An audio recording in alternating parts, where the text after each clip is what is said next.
to see you all here. My name is Sarita. I'm a member of the board of United Community Centers in Cypress Hills, LDC, and I used to work here a long time ago, so always good to be back here because it feels like home. We're really grateful to have Stacy Horn with us tonight, who wrote this incredible book about East New York. And Brother Paul Muhammad, part of the steering committee for the Coalition for Community Advancement that's organizing this event, is going to interview Stacy to start off with.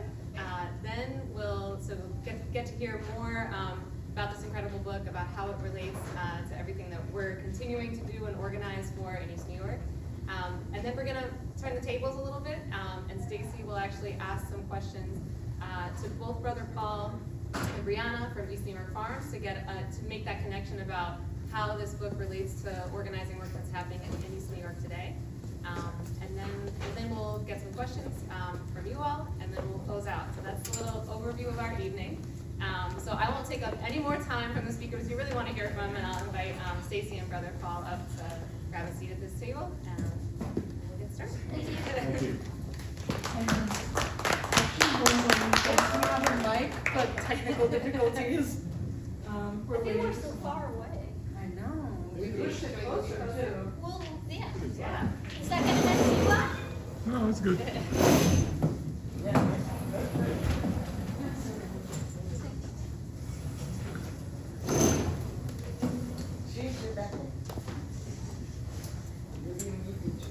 Are we?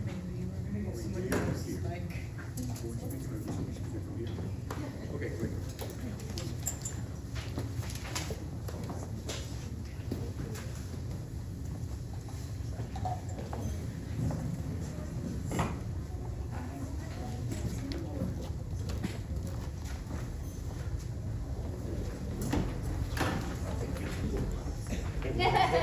One before, same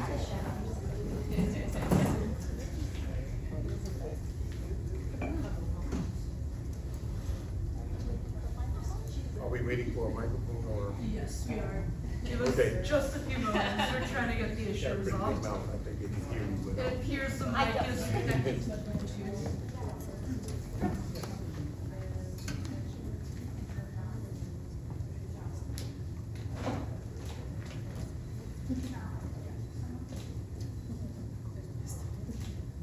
Thank you.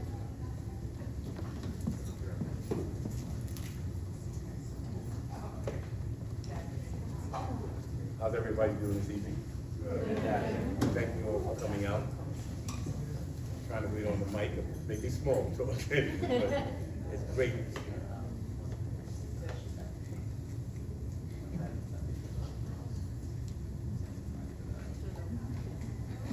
The door's still moving, so I'm can't. No, sorry, I didn't No, realize take your that. time, I was please, introducing please. you too early. Gonna wait on the mic or?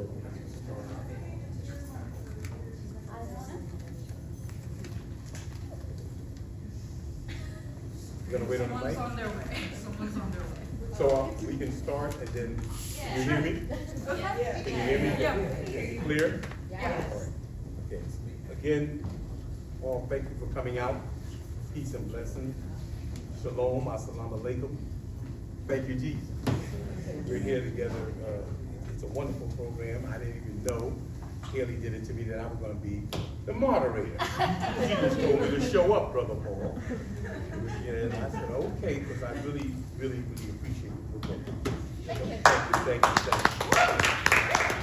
So much so, on my Facebook page, if anybody knows me, I'm very passionate about what happens in this community, what's going on with our beloved community, and how folks call it different names. I call it what it is. It's not gentrification. It's a form of ethnic cleansing through the use of economics. I moved in this community, my family, 67 years ago. We came when it was slashing and burning and leaving this community. And we dug in through crack, before crack was heroin, through the crime that was pervasive, but that because of disenfranchisement, disinvestment in our education systems and everything here. So I find it very, very, very, the book moved me. I didn't get a chance to read it all, but I'm going to share with you. I don't know, should I read I think I'm gonna read what somebody else said, and I made a comment and I kicked it on my page. It's April 27th. It's pinned on my page. So in a summary of her book, a review, the group is called The Nation. That's, yeah. The Nation. It's funny because I'm a member of The Nation.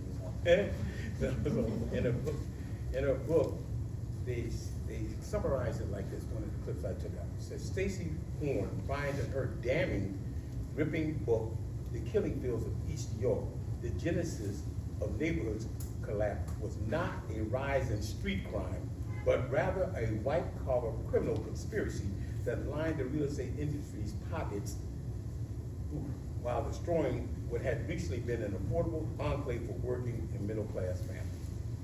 Now, it's funny that at that period of time, you can put that template on what's going on now. I wrote in response to reading that, and please get the book, I'm definitely gonna I borrowed that book.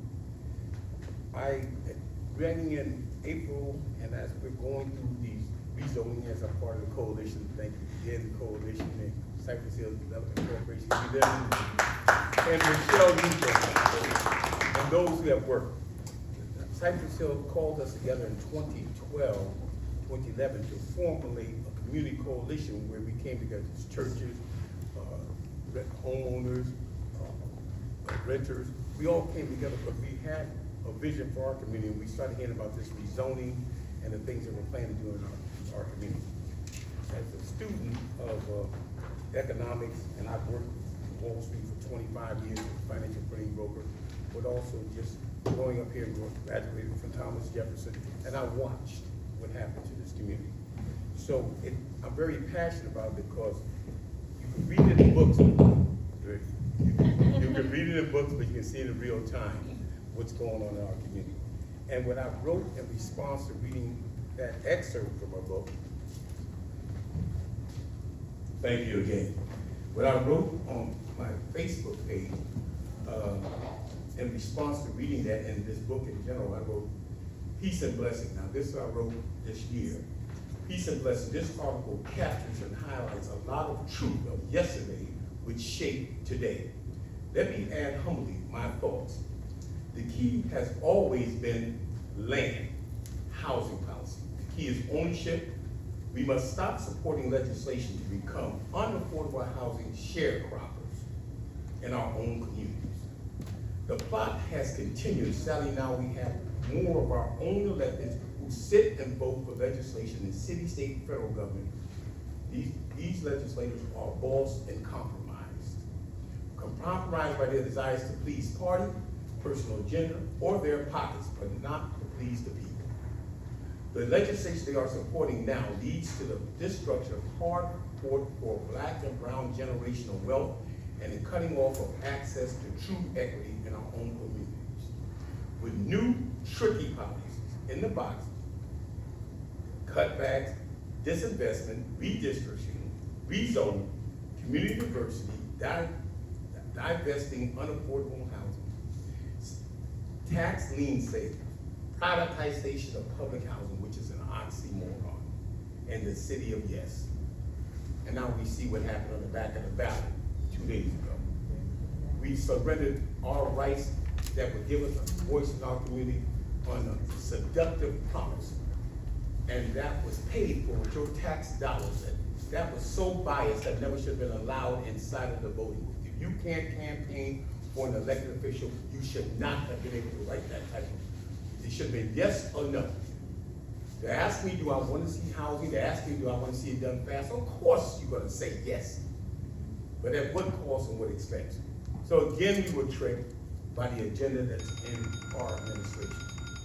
If you know for a fact what's going on with the EULA process in this city, it's been under attack. Because the developers are claiming it costs them too much money and they have to make too many compromises and deal with our community board, which is our voice, and our community council member, which should be protected. It's his councilmatic deference. We voted him in, he needs to speak for us. Do you agree? Yes. Then that was just given away on the back of us. You were too, see, I said it, and I'm gonna move into our question, but right now, when you rewatch that chaos, politics, politics, promises, and political posturing. The main P was policy, that was on the back of the ballot. I don't care if Mickey Mouse was running.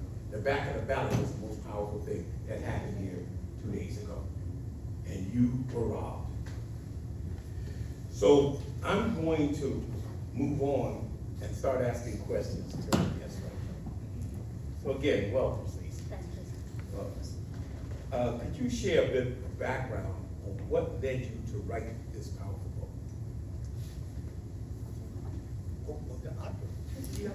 I think I probably need it more than you do. I also want to thank our hosts, the Cypress Hills. Is it the coalition now, not the East New York Coalition for Community Advancement, Cypress Hills Local Development Board? That's like, That's a coalition that is hosted by Cypress Hills. okay, thank you. And the United Community Centers, Sarita and Haley for helping put this together. And how I came to write this book. Forgive me if I looked down a lot, like I knew what I was going to be asked, and for me, I think this is the most important book I've ever written, and it's just, I just really want to make sure that I make the points that I feel I need to make. And I also feel partly that a lot of you already know the stories that I'm telling, but it was new to me, and we shall see. But the history of this book goes back to one that I wrote over 20 years ago. And it was about the NYPD's cold case squad. And this is a group of detectives who go back and try to solve old unsolved homicides. And in the process of researching that book, I learned that East New York had the highest number of unsolved homicides in all New York cities. That basically means in the country. And I never forgot that. And at the same time that I wrote that book, there was a very big white-collar case being prosecuted in New York. And I had just gotten through researching murder. Like, how many murders are there, how many are solved, how many are unsolved, and why. And I was able to find out pretty much everything I needed to know about murder. I could be an expert on murder. I could find out anywhere in the country how many people were being murdered, the race, the gender, everything. So my attention got drawn to white-collar crime, and I thought, well, how many white-collar crimes are there? Like, I know murder's bad, like how bad is white-collar crime, and how devastating it is, how many criminals are out there, and what is the aftermath of their crimes, how many go to prison. And so I called up every single person and organization and investigative division that I thought would be able to answer that question. So I was calling the DOJ, Attorney Generals, the IRS, the SEC. Not one person could tell me how many white-collar crimes were happening, like how many were being arrested each year, how many were investigated, how many were going to prison. And it wasn't like they were like trying to keep that information from me, because telling me that they didn't know, oh, and I called the FBI, was worse. So I thought, so we don't know. White-collar crime could be killing the country, it could be negligible, we don't know. And I wrote an op-ed about that, and I talked about the fact that we don't know, and that's very revealing, that we'll put like every last dollar into police departments, you know, in small towns, big cities, all across the United States. We can't give them enough money, enough arms, but we're not giving the same kind of money to the SEC, for instance. And so that op-ed came out in the New York Times, and it was just crickets, no response. Like, I thought like I was making something so horrifying, like we don't know how many white-collar crimes there are, we're not tracking. I thought there'd be like a response, no response. And when I tried to talk to my friends about it, they would fall asleep when I talked about it. So for 20 years, I have had my eye open for a story that would just definitively show that white-collar crime is bad. It's just as bad as street crime. And more people are hurt. Just as many people die as a result of white-collar crime. So a few years ago, during the pandemic, my publisher asked me if I would be interested in writing a true crime book. And and I'm not really a true crime person, but I immediately thought of that. Like, oh, East New York has the highest number of unsolved homicides. Maybe there's a story there. And there was. And that's what led to this book. It started with the question, why does East New York have so many unsolved homicides? Excellent, excellent. Did you find an answer? Yes. Well, I mean, I get this kind of is part of your next question, but it's okay. It's okay. I knew nothing about East New York when I wrote this book. Like, I barely knew East New York existed, and the only reason I did know was that I have some family buried in the cemeteries up in Cypress Hills. And I actually could tell a story about that, but I can't hear that. Oh, okay. Sorry. So I started researching East New York. In my head, I had this idea that it was bad, but my idea was that it was always bad. I don't know where I got this idea that East New York was always a scary, dangerous place in my mind. And when I started researching it, I found that this is not the case. I came across these books that talked about how wonderful East New York was, and these were books that were published in the 30s and 40s and early 50s.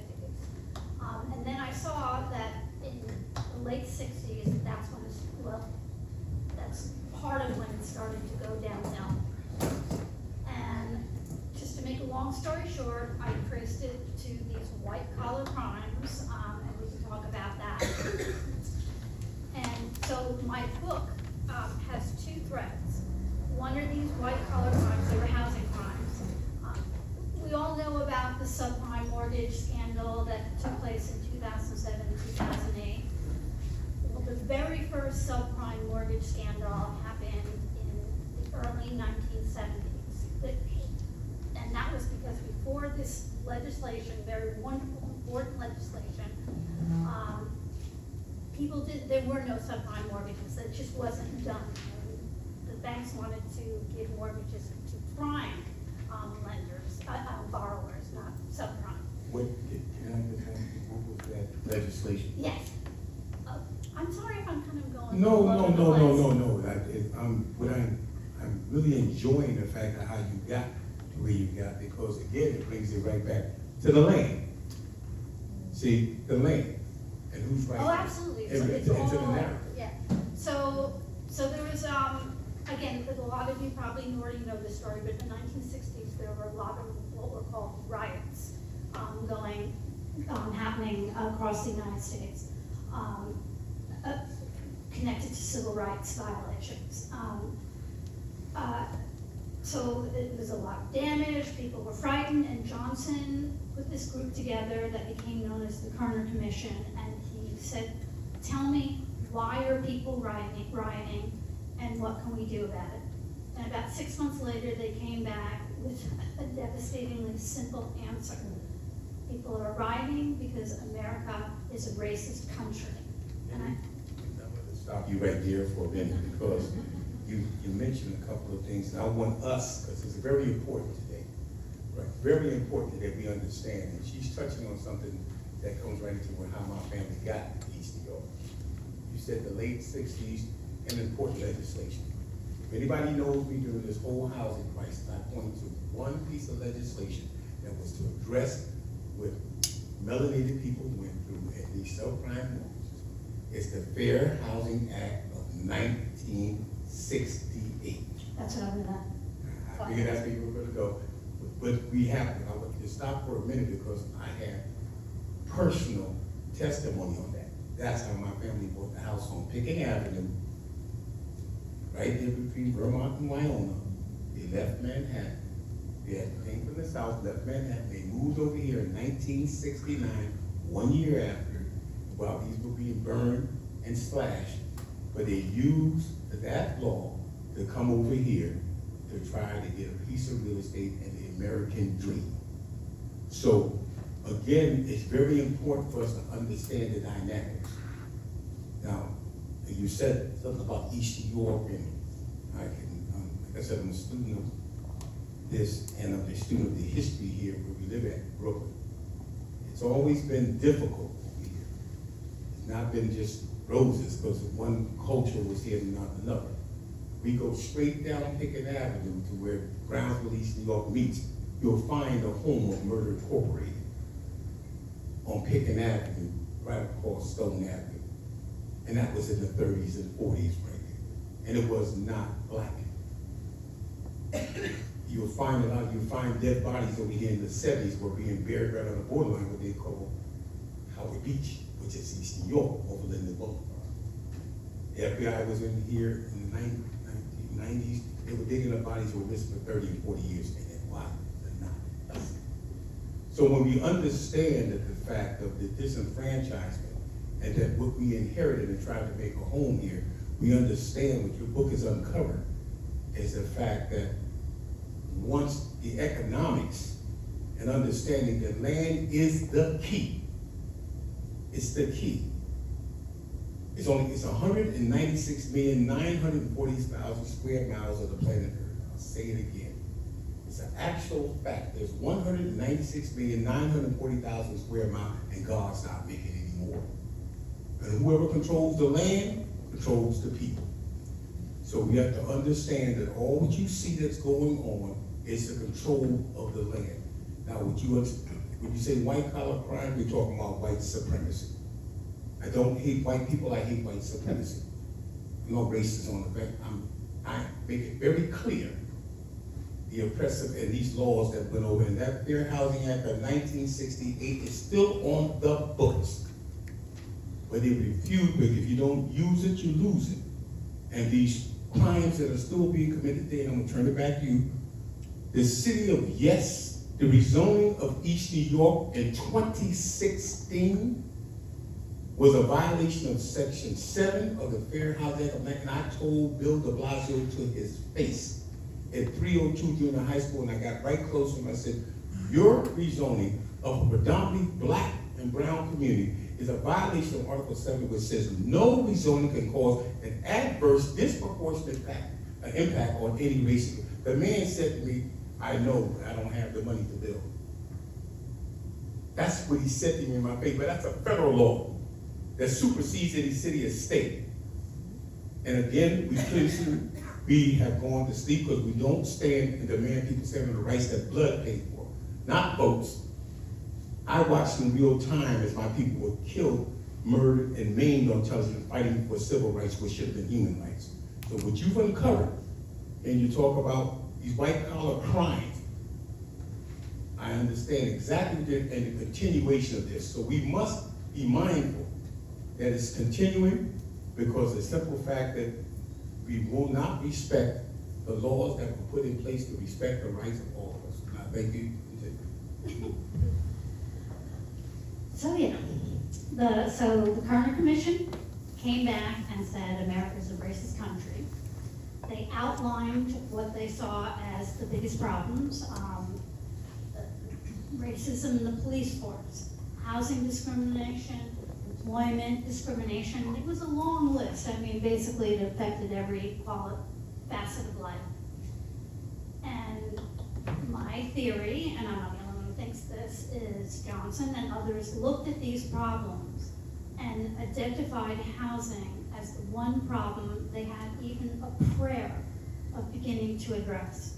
Like the police. I mean, people don't accept, not everyone accepts that the police department is a problem now.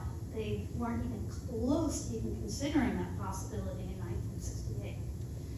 So that commission led to two important pieces of legislation that were just named: the Civil Rights Act of 1968, which made housing discrimination illegal, and the Housing and Urban Development Act of 1968, which put into place programs that made it easier for low and middle income families of color to buy homes.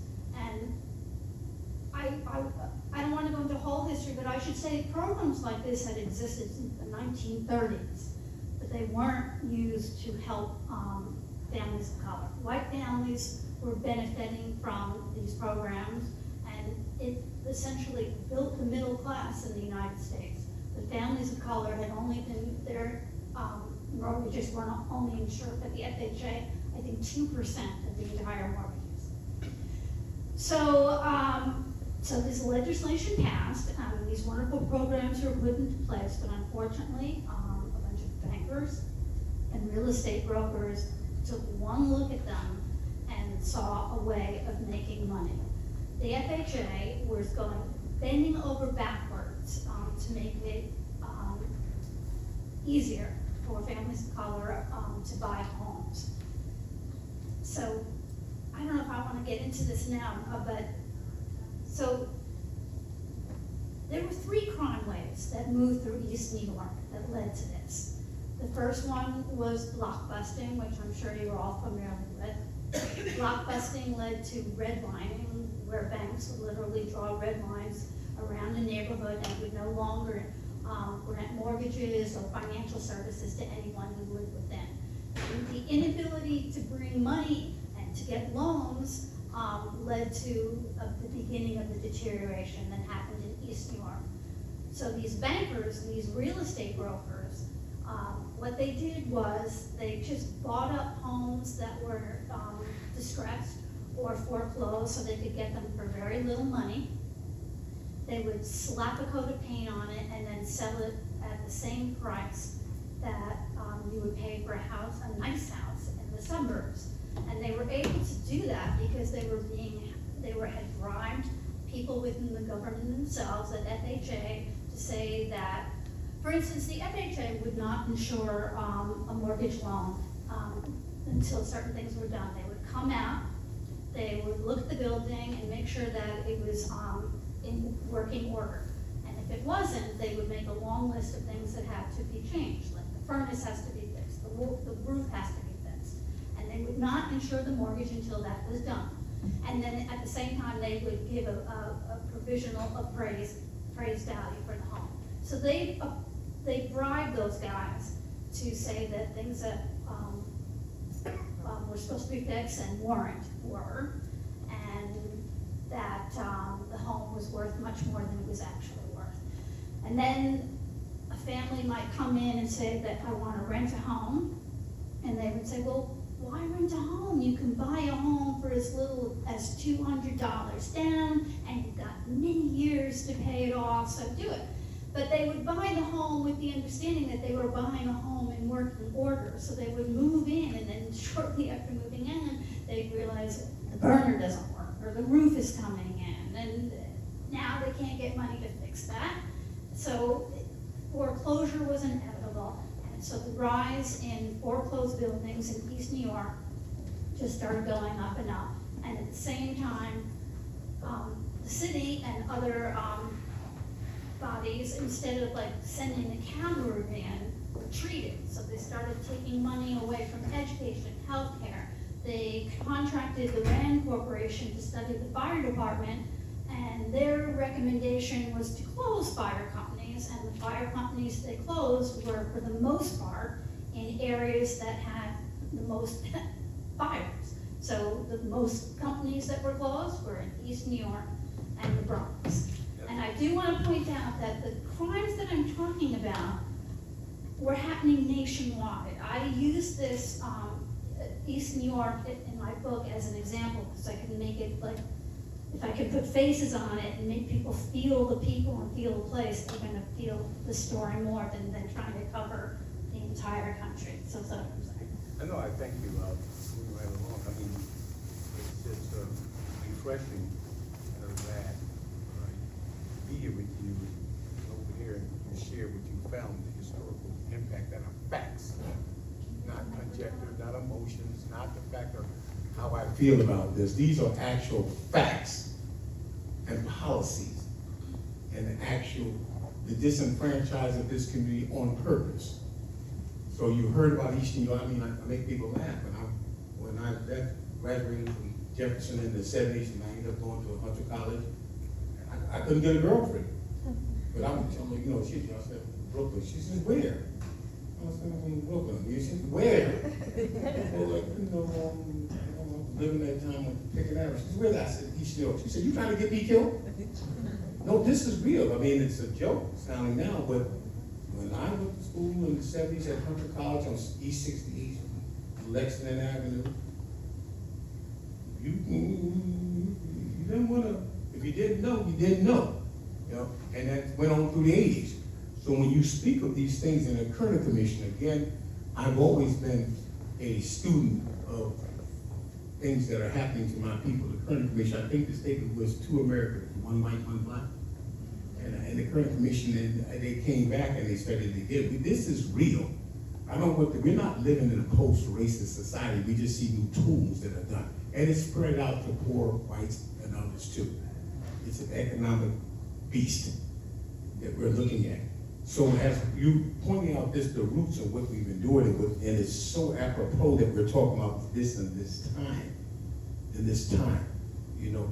People know me, say, I always say, they talk about the city of yes, I say no. No is a powerful word. No gives definition of what you will do, who you are, and what you understand for. I like using no. You know, the city of yes to what? For folks to come in and do what they want, you have no definition, no self-identity.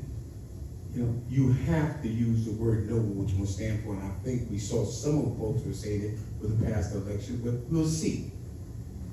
So one of the things that you mentioned, and I'm going to ask you a question, but I don't want to browse over certain things that we're seeing now that she talked about historical. Did you hear her mention appraisal?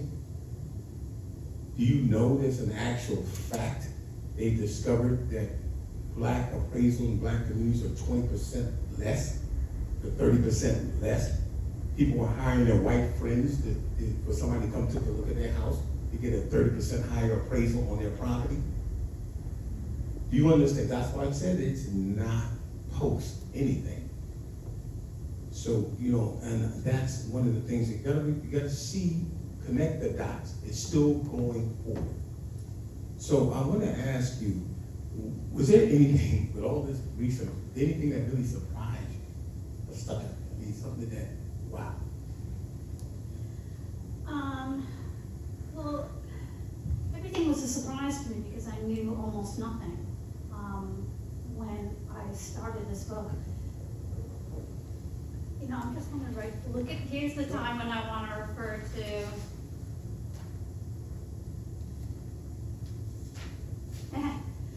I wrote down my growing awareness about what this book was about.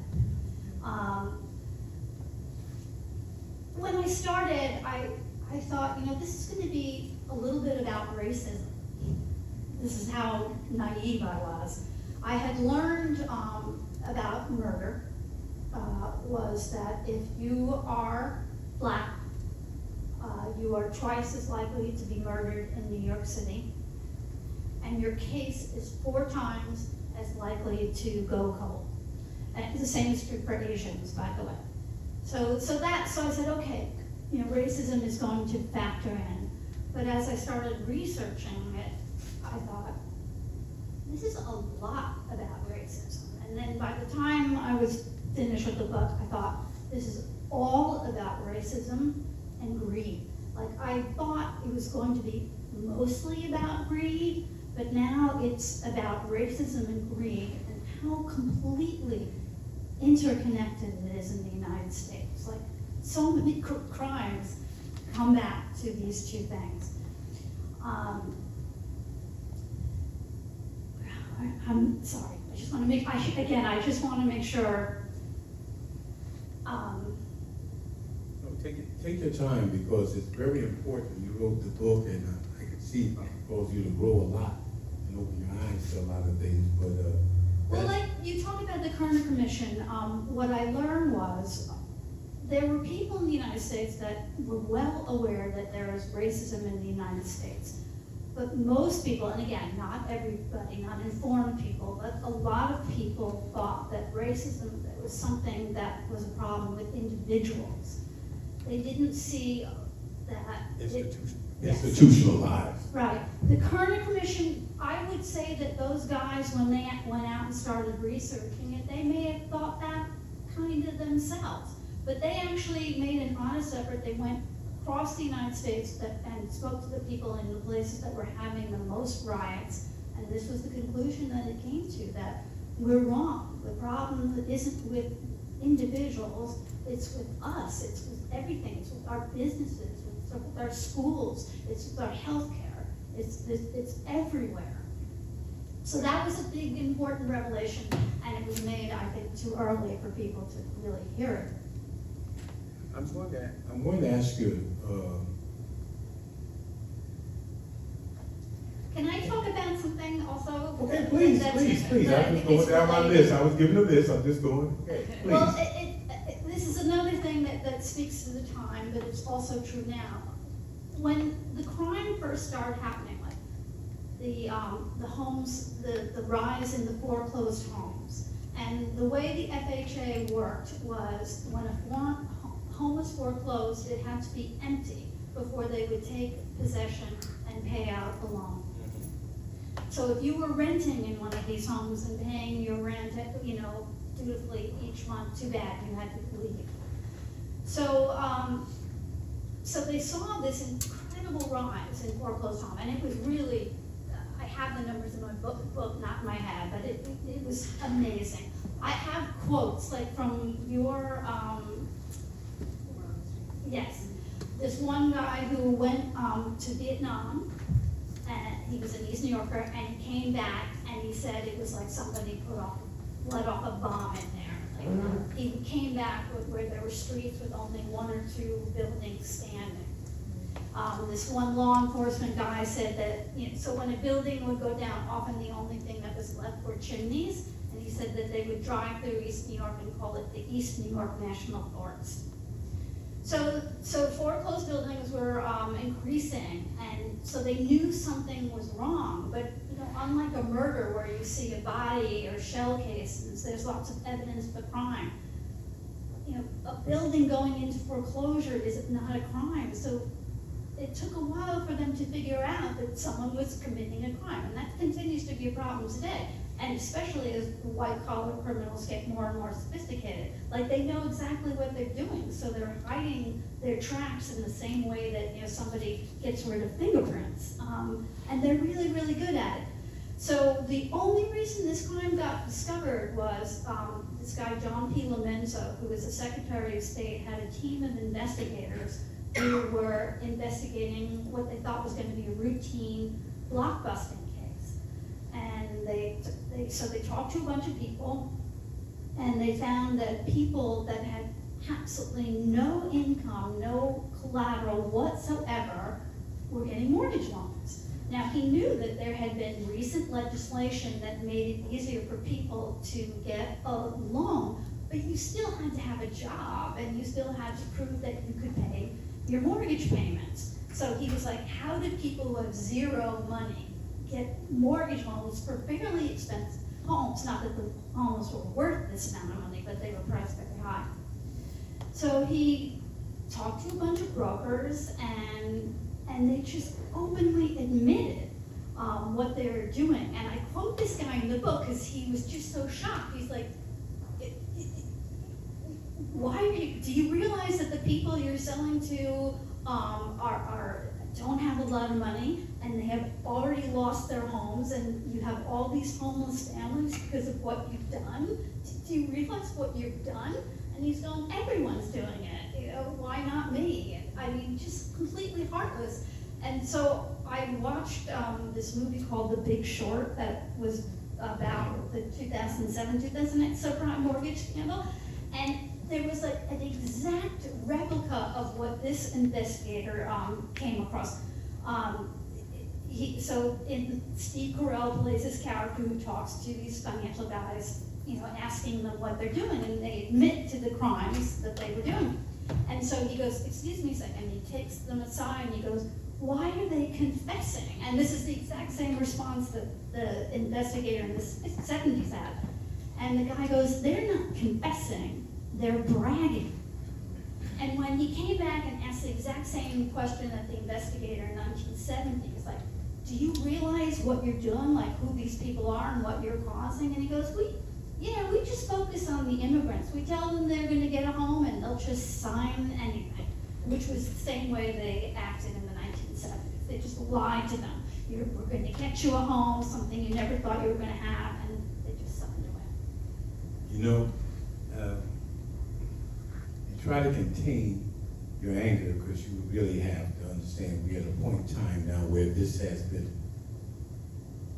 open warfare on folks. And again, indiscriminate people as human beings. You know, again, it just leads to the institutionalized manner that these things have been happening. Like you were saying, they were saying, oh, everybody's doing this business, you know, it's an opportunity.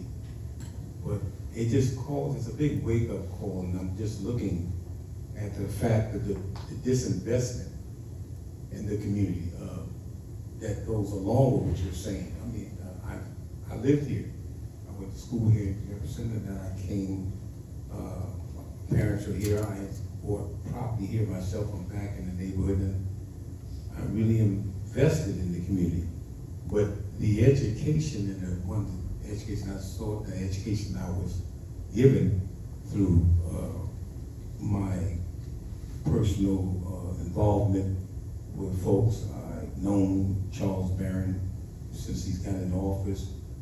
Bishop Youngblood is one of my mentors, one of my heroes of what he did with the Nehemiah homes to transform these blocks, him and Bishop Banky and others in the EBC, to turn these homes into build equity. And what saddens me a lot is that a lot of young folks don't know, and that's my job, you know, and others' job to tell them. We're suffering a lapse in the continuance of our history in the community, because at one time when I grew up, I mean, it was very black and proud consciousness and so forth on. Then we had crack that came in the 80s. Crack destroyed almost 3 generations. Folks are not talking about it, but I love the youth. I'm out here, I go up in the projects, I go, I don't care if it's red, blue, pink, ACG, anybody can get it, I'm with them. I don't demonize the youth, because the youth, a farmer does not blame the crop. I don't look at the youth as, oh, what's wrong? What the hell's wrong with you that produced them? Well, look at the world that you gave them. So you can't blame them. And then knowing that the fact of the foods and the things that what they have inherited, and we see this disconnection, you know, because I could do the timeline for you in crack long time ago. I was here. I was here, Pickett Avenue, and I can tell you that's another economic how drugs, street drugs were not as affordable before the 80s until the Cocaine Importing Agency, the CIA, and the Congress and that history of flooding American cities with cocaine brought it into these communities, and crack became like McDonald's. But that was by design. I don't care what gangster you read about. He didn't have the power to open up the gates to bring that kind of cocaine into American cities where my people live at and flood it. That was people with power, influence, and control policy.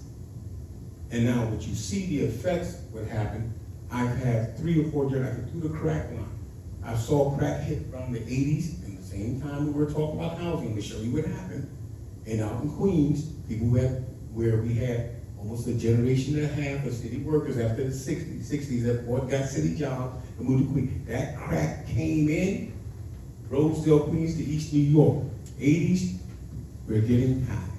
By 1984, crack was out here, and you had the crack babies that were born that had the shakes. Everybody remember who knows history, they had the shakes. They were called them crack babies. They were in the hospitals. Then you got mothers and women walking around doing all types of things for that money. Their children are enduring it. Then by mid-90s, you had another generation of those children having children. Now they're born on Ritalin and the other drugs. Attention deficit, all these things we never heard of came into play. So you having children being raised on drugs to create emotion. Now those children, unattended with a broken family, they have it. So by the middle 2000s, you have the great-grandchild of the first crack epidemic. And you look around going, what's wrong with them? What's wrong with them? What happened to them and their families? So, and coinciding at the same time, you have these policies and land policies along, but we can't pass the generation on to our children because they're incapable of handling. Can not to bring it back to me, but it was important to me to show exactly what he is talking about and how it happened and how it's related to these financial crimes. So I'm sorry if I'm repeating myself. So there's two threads. There's one showing the evolution of the financial crimes, and then East New York from the 60s to present. And what I did was, they both start essentially in 1968, these threads. And so for the East New York thread, I start with a young girl, Julia Parker. She was a daughter of Hispanic and Black parents. And she was born in East New York in 1974, so actually began a little before her. And she was murdered when she was 17 years old. So the book goes back and forth between what is happening with the white collar crimes and what is happening in East New York, and the city's response and the federal response to everything.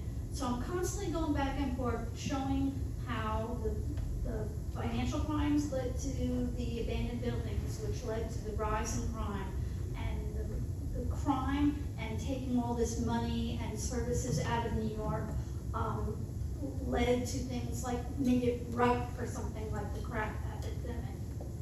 And so I really wanted to be like ironclad, showing these connections. So I had timelines that I very meticulously created of all these separate things that were going on. What was going on with the police, what was going on in education, hospitals being closed across East New York, and you can't find a doctor. And so if you read the book, you go back and forth, like every time you read something bad that's happening in East New York, I draw it right back to these things, the city's response and these financial crimes. So the financial crimes mostly stay in the 70s, and I did that in showing the crimes, the investigation, the arrest, and the trial, and the sentence that they got. And I did that on purpose because I wanted to show East New York continuing to today, but showing how it's still connected back to the 1970s, which, by the way, hasn't changed, which Brother Paul keeps saying. When I wrote this book, I thought it was going to come out into an entirely different world than what we have now. I thought Kamala Harris was going to win, and people would be open to this book. Now we have a president who, the FHA, whose sole thing was to further fair housing. That's what the whole Housing and Urban Development Act was about, of 1968. And their mandate was to further fair housing. And so they first started a department for discrimination, which they thought was going to be their biggest problem. But fraud also turned out to be a big problem. So now, so they had so many lawyers, and as time went on, they got more and more lawyers. Trump has fired most of those lawyers, or gotten them to resign. So I forget how many they have, like some ridiculous number, like 2. Every investigative body, like the DOJ, the IRS, the SEC, they have been instructed not to go after white-collar crime. They've been instructed just to go after street crime. So they're taking a problem that was terrible and made it 1,000 times worse. We're getting further down now. I'm sorry. No, I think this is a good moment. Is that okay to transition to? Please. Yeah. So I'm just gonna step back into my MC role for a minute and invite Brianna up, because we've been having wonderfully, I think, some conversation between Stacy and Brother Paul already, but one of the things that Stacy really wanted was to be able to ask questions of people who are organizing in East New York today about, like, how did people deal with this this deliberate destruction that was that people were trying to impose on our community, and how are people still dealing with it now. So I just feel like Yes, it's a moment to let Stacy ask for questions, and then, Aye. so we'll do this for, we'll give you all probably like 10, 15 minutes for this part of the conversation, and then everyone in the room will have a chance to ask questions too, so that is coming. Well, I had two questions, but they might more or less be the same question, but I couldn't help but notice that many of the cities that were targeted in the 70s for these crimes are still struggling today. And I have my ideas about why that is, but as East New Yorkers actively working on the issues that affect East New York, why do you think that is? And what is the organizing work that you are doing today that in some ways, shape, or form remedies the exploitation that my book describes? Hi everyone, my name is Brianna. I'm the youth program coordinator for East New York Farms. I've lived in East New York since I was about 13 years old. I'm 25 now. And I think the reason why the problems are still happening is something that was expressed in the book. It was like if they didn't have houses before, they shouldn't complain about the houses that they're given. So things are like, I feel that society expresses that things are better now. They don't have to sit in the back of the bus, or they don't have to, there's grocery stores, but maybe they're not good. So we have resources, but what is the quality of the resources? So I think that's why the problems that we're having are still here, is because we decided that we're human beings and we want fresh food. We want to be able to walk down our streets and there's not potholes.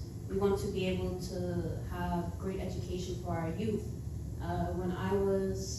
When I first moved here, my mom didn't want me to go to school over here. She was like, she wasn't gonna send me to schools in East New York because of the education system.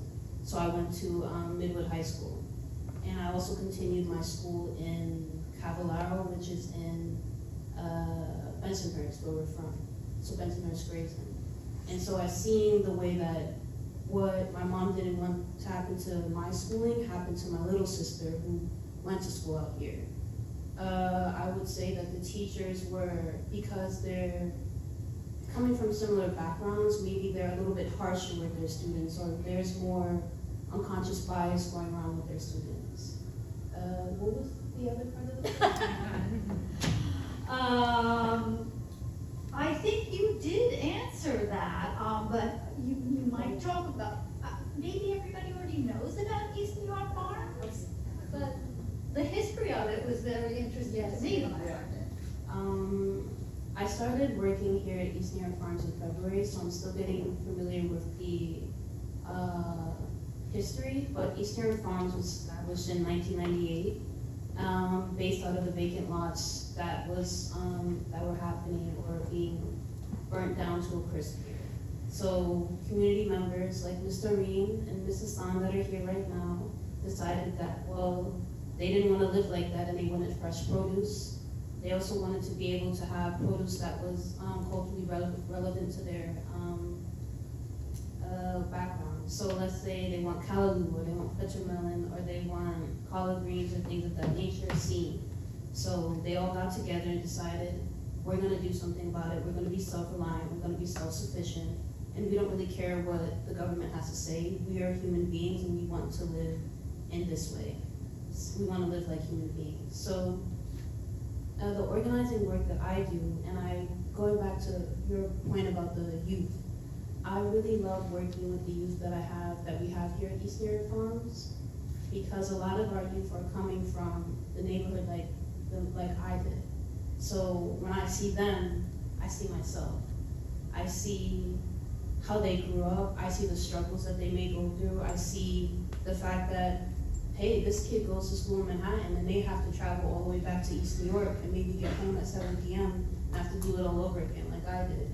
I see maybe the kids who stay here, maybe seeing what the lack of education does to the way that they're not able to understand race versus ethnicity and so on and so forth. I see the way that the isms impact our students. Colorism, featureism, texturism, you name it. I see the way the school to prison pipeline affects them too. And I think that's one of the main reasons why I wanted to work at East New York Farms with the youth. So I could show them that you can be a multifaceted Black person. You don't have to to be able to get out of your neighborhood, even if you want to do that. As you see, I'm still here, so I love my neighborhood. but you can, if you want to take another route, you don't have to just be a rapper or now, what is it, an influencer or something of that nature. You can make a career in whatever you want, and you can be, you can have success with it. And I feel that my role here is to show the youth that, you know, you can be different and you can come from the same background that we do, and it's okay that you like punk rock, or you like, I don't know, anime, heavy metal, things of that nature. You can be yourself is what I really want them to know. And then also, along with the organizing work that we do here, we have the farmers market. So I spent the last summer, or this summer, working with a lot of our gardeners and also selling the share table produce here at East New York Farms. And it was a really great experience because I got to learn about a lot of the crops.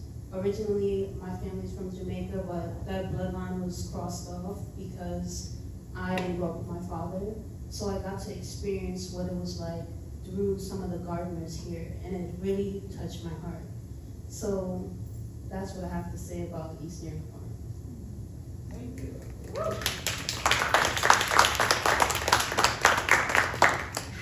Same question to you. I'm so impressed with her and how she spoke and what she spoke on.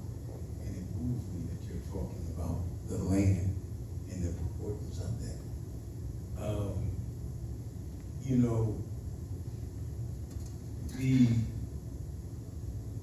One of the quotes that always goes to my mind, and a lot of things he said, I'm a student of the Honorable Minister Louis Farrakhan, a student of Martin Luther King. But Mr. Farrakhan says, he quoted, and I think this came, I can't remember his name, but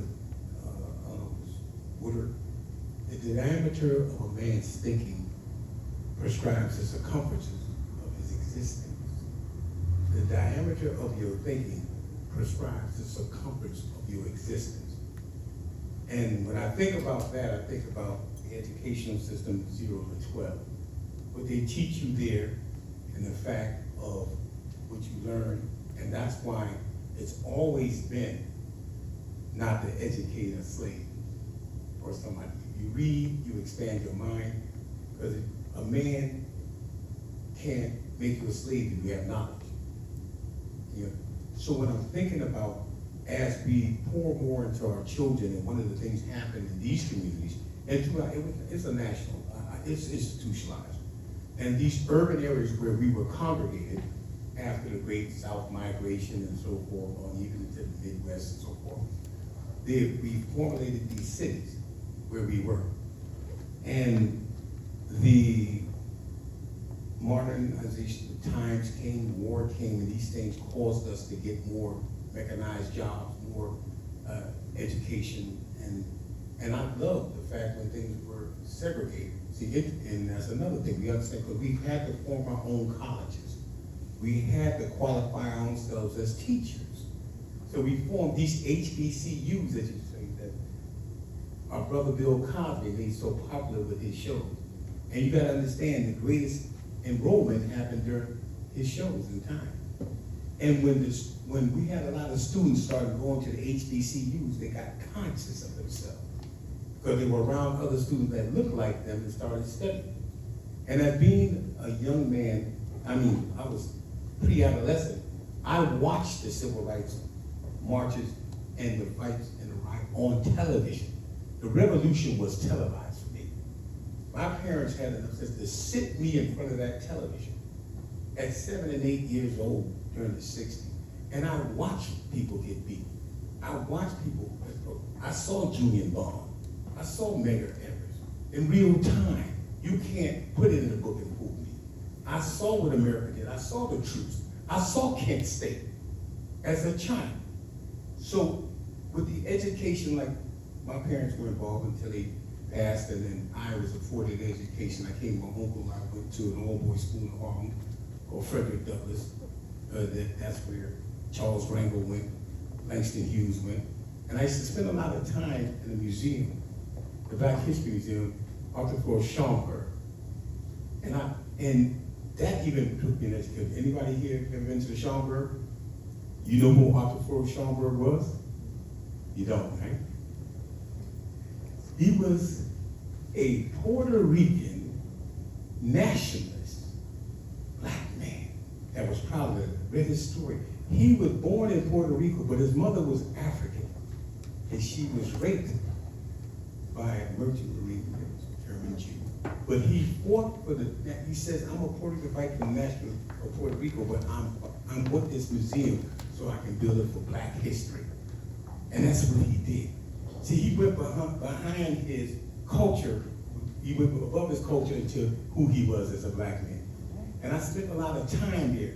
This education that I was getting was preparing me to understand who I am and what the fight was and how I had to take it on. So what she said about the education and going to beautiful schools, but still, you get a love for who you are, what you are when you got knowledge. And that diameter of your thinking expands, because from 0 to 12, you understand your geometry. That was said, it's been a while, but when you got that compass, that you stick the point right on 6 and you draw the circle around that line, you draw a straight line, you go to the middle of the line, and that's a compass. That circle, whatever you learn from 0 to 12, prescribes that diameter. So you can't get out of that circle if you don't know past 12. See, and whoever controls what you learn from 0 to 12 knows what you're going to be able to do and what you're not going to be able to do. So that's why it's important that the education, it's not controlled by somebody who wants to control you. Now, just on that, I'll finish on this. Because I want to stress that this is institutionalized and ongoing. Has anybody ever read a book, I'm going to say right now, that's one of the most important books in America, Dilemma, The Negro Problem and Modern Democracy. Anybody ever read that? Yeah. The book is 1,500 or so more pages. It's over 100,000 copies in 1944. It was done by an economist. I studied economics when I was in college. But it dealt, look what it said, an American dilemma. It says, American Dilemma, the Negro Problem and Modern Democracy. It described the fact of what should be done with black people in America. And it was commissioned by, by Miller. And it reprinted about 3 different times. And some credit for being the foundation for the civil rights movement. And you look at what he prescribes in here. See, you have to understand there's a whole education outside of you that you're not reading, but somebody else is reading. And for a book, 1,500 pages, to be 100,000 copies sold in 1940 and reprinted 3 times through the 60s, and you never heard of it. Somebody's reading it. So the idea of all the American cities having this same problem, and so many in America, goes to the fact that, again, when we talk about 1968, in 1968, George Romney became Senior, Mormon. He became the head of HUD. He was the head of HUD and with the Fair Housing, and he had a moral crisis with dealing with Nixon and the fact of how that money and how urban was supposed to be restructured. And he argued with Nixon and said that I have to use this money inside the urban area. I can't do it, or I deny the predominantly white states you want me to give it to. So that's how you got a lot of these projects built. So I'm just saying to you, these are key points. As soon as you had the 1968, then you had Patrick Moynihan, who actually was a New York State Senator. He became up with benign neglect. And as soon as we started getting things going in the right direction to help us as people, Patrick Moynihan went back to Nixon and told him, you got to stop doing so much for the black people. Look it up. And they started shifting. So when we look at this continual problem, I just want to draw the point that it's institutionalized. It's inside of the policies that are there and the people behind the policy. That's why you have to educate yourself beyond what you're being given, because that's design. Any degree you get is a master's degree. I say it so for those who want to master you. Any degree, I don't care if it's a bachelor. Because they're making you no degree, because you get a doctorate, you ain't curing nothing. So what's happening? So we have to look at the fact of where we at and understand education is the key, but make sure that you get education and don't anybody prescribe who you get it from. Yeah, I actually combined the questions into two. Okay. Yeah, sorry. We're not interrupted talking about Thank you, Dr. Long. Thank you, Fran. So, time for your questions. And I think maybe if it's important for the audio, we can maybe borrow one of these microphones to use for folks in the audience. So, heard a lot tonight. There might be some things you want to ask or even some thoughts you want to add. So, floor is open. Could I read two quotes first? Sure. Hey. So, when I was in college, I wrote a paper called What is the Ghetto?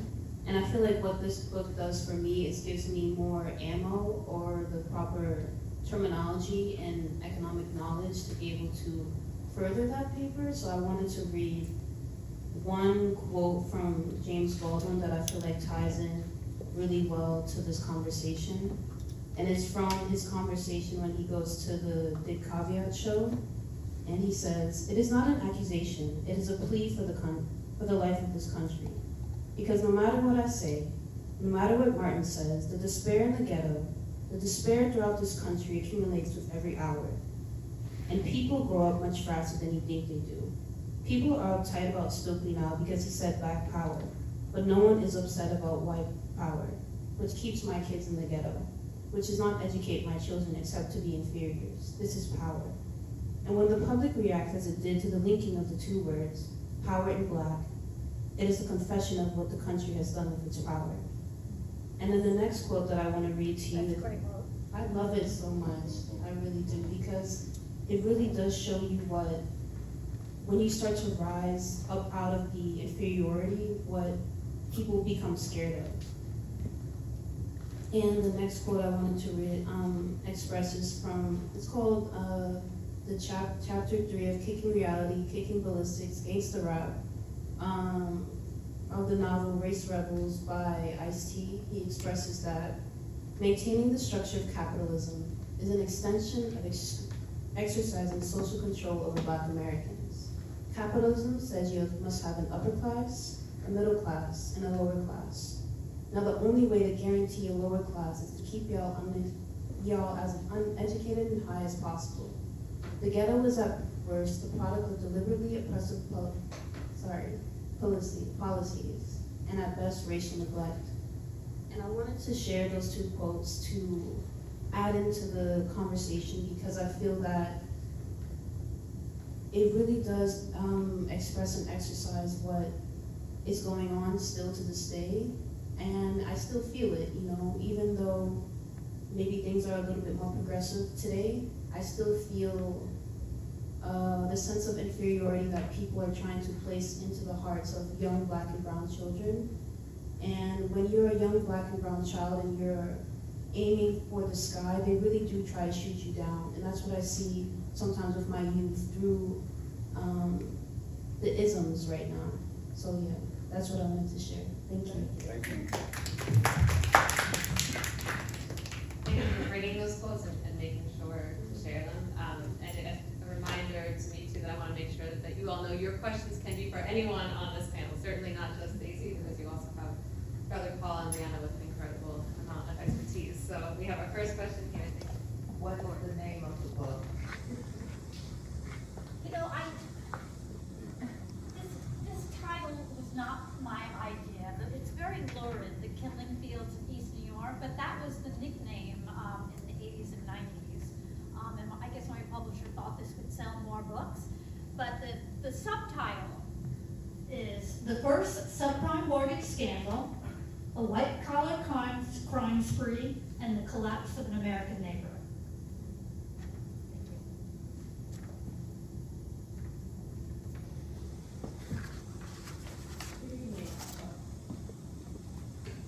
I want to thank you for your book because it covered my life and it explained a lot. Like growing up, East New York was the one place you're not supposed to go. And I grew up in Flatbush and Fort Greene, and you still weren't supposed to come to East New York. And I never understood, because I saw the same thing happening in Fort Greene. When I was younger, it was a beautiful neighborhood, and then all of a sudden, people started moving out, and new families moved in, and then a year later, the house would be empty. And half of Fort Greene was boarded up, and I couldn't understand why. And when I read your book, I realized it was the HUD policy that they had to be, and it was the empty houses that contributed to the danger and the negative environment. And when my parents moved out of Fort Greene when I was like 7, we moved to Flatbush and we bought a home. But I went back to Fort Greene for high school. And people were like, you're going to Fort Greene for high school? But to me, because I grew up there, I didn't know I should be afraid.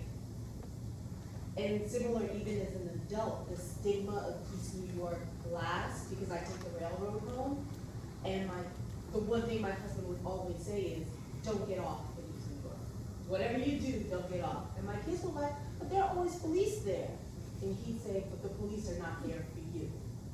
And that was one of the issues. In all of the communities that have had hardworking families, but you see a decline, it's because our elected officials, the people who were supposed to protect us, were not there for us.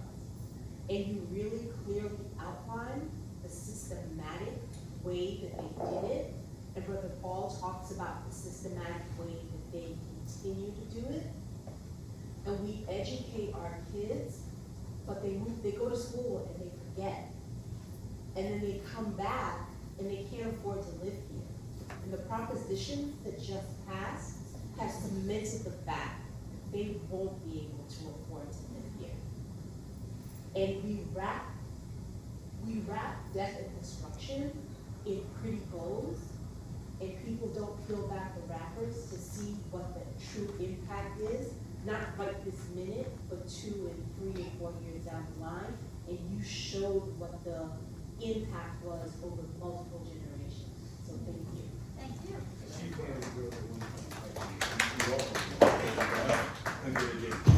And then I ended up coming back to work in New York. And I worked here for 5 years, Yes. and now I work in Manhattan, but I continue to come back and volunteer in New York because this community is She does so great work. I important. testify to We have a next question or comment.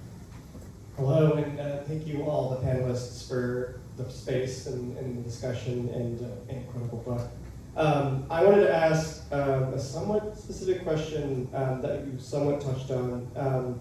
What were some grassroots organizations that you would say were really key and important to the recovery of East New York in the 70s and 80s? And what are some organizations, along with East New York Farms, that are sort of part of the landscape of grassroots in East New York today? Well, Brother Paul and address today, because my book is mostly a history book. And I talk about East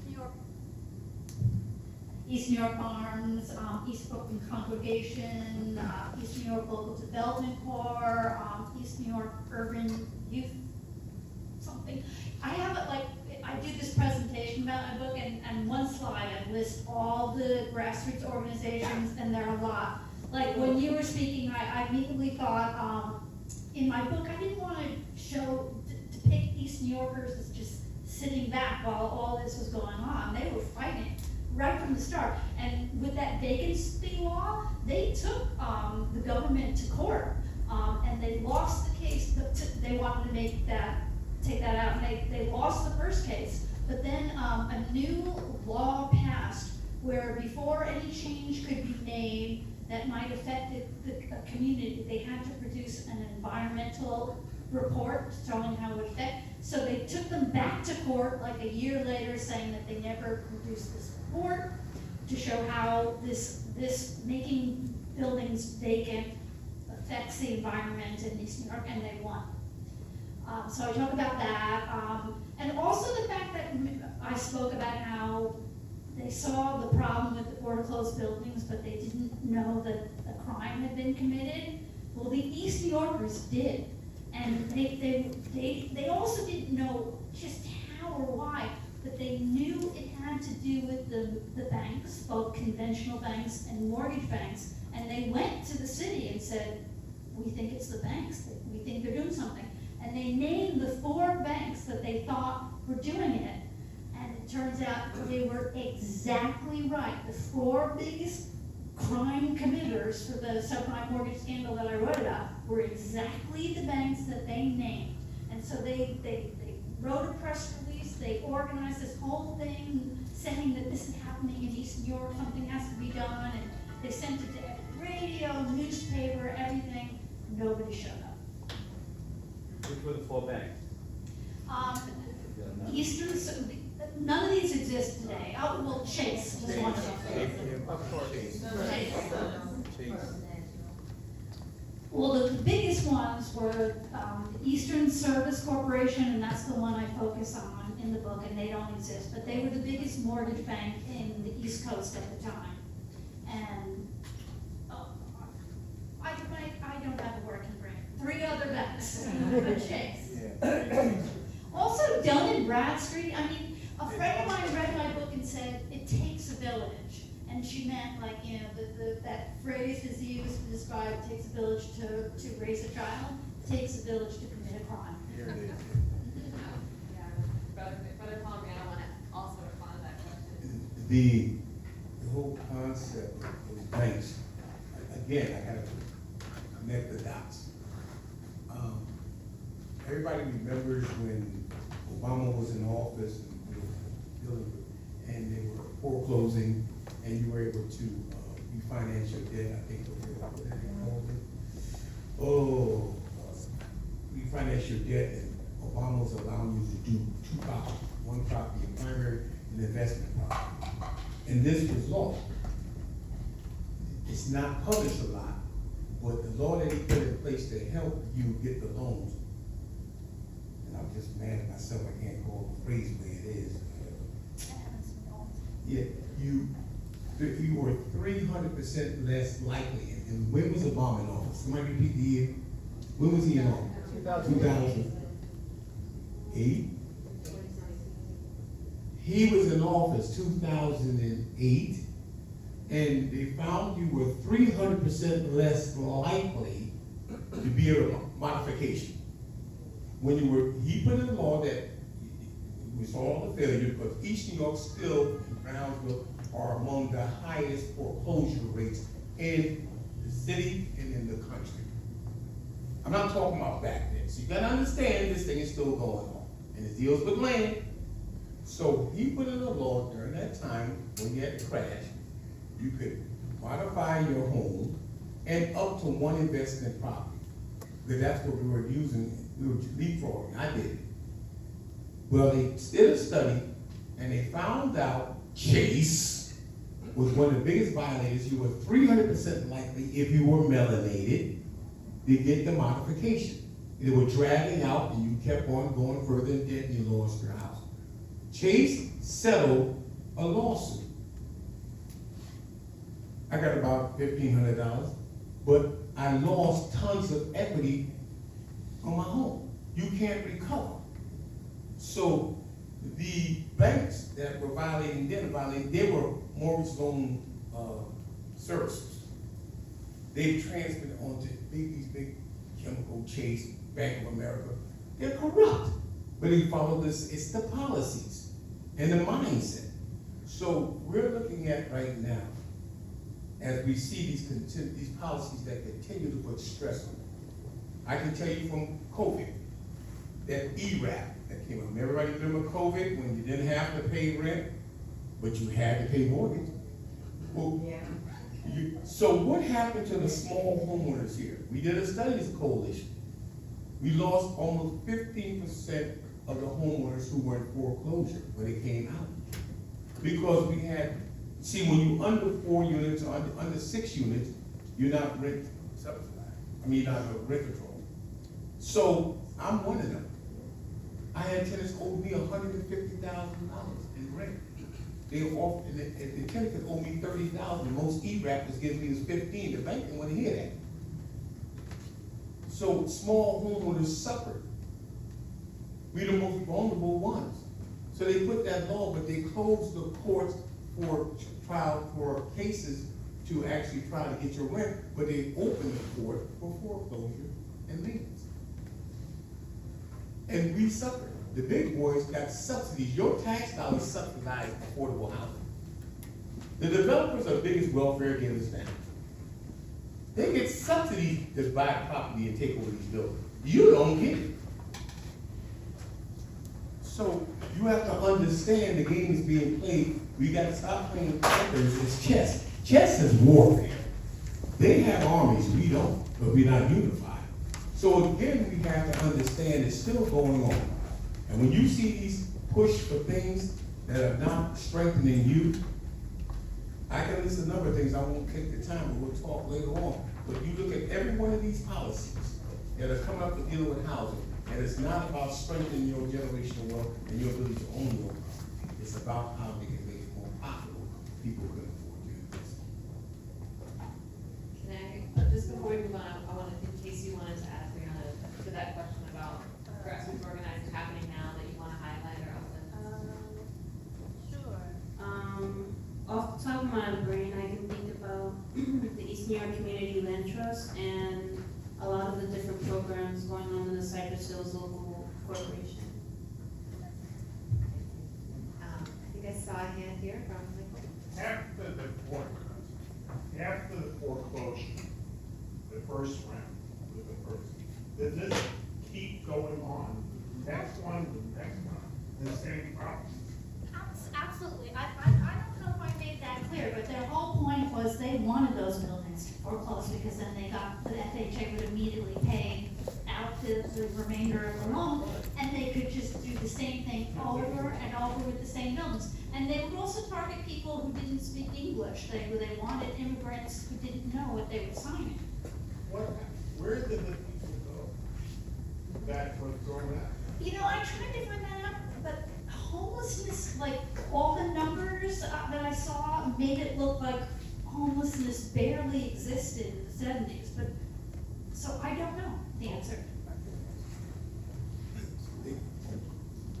I didn't answer that question, what are we doing and who's done what?